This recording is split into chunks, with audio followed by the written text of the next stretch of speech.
Vous savez, les partis mis en observation sont reprochés de beaucoup de griefs. Il y a beaucoup d'exigences non satisfaites. Pour le cas de l'UFDG, il s'agit de la non-tenue du congrès.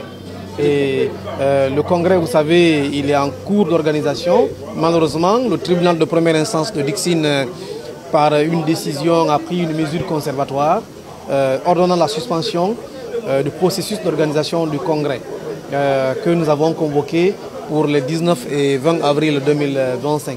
Donc en attendant la levée de cette suspension, l'UFDG est autorisé à exercer, mais ne bénéficie pas d'un certificat d'aptitude à l'exercice correct, normal des activités politiques en République de Guinée. Est-ce que vous craignez que cette histoire, cet appel judiciaire vous empêche d'être totalement et définitivement un homme? Déjà que cette situation empêche l'UFDG d'avoir un certificat d'aptitude. Sinon, nous étions partis pour appartenir aux 75 partis politiques, certifiés, aptes, certifiés corrects et tout. Parce que vous savez, nous avons fourni tous les éléments demandés par le MATD dans le cadre de cette évaluation.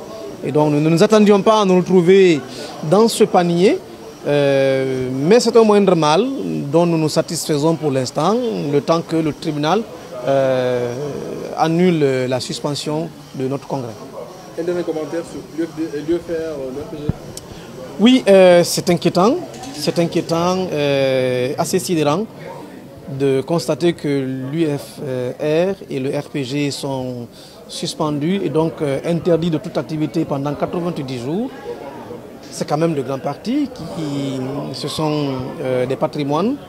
Et en quoi c'est sidérant? C'est le contraste avec les partis qui n'ont aucun ancrage national, qui n'ont aucune implantation nationale, qui ont été certifiés. Contrairement au RPG, dont on ne peut quand même pas se douter du degré d'implantation sur le plan national, qui se voit suspendu, c'est quand même inquiétant, je le dis. Et c'est aussi décevant. Pourquoi? Parce que je dis qu'une cérémonie pareille aurait pu se résumer à l'envoi, à la notification aux différentes parties prenantes, aux partis politiques, du rapport officiel d'évaluation, avec bien entendu tous les détails pour comprendre les différentes décisions qui ont été prises concernant tel ou tel parti politique. Je dis qu'il faut le dire clairement, c'est inquiétant dans la mesure où ceci s'apparente à une volonté d'affaiblir une catégorie de partis politiques et de permettre l'émergence d'une autre catégorie.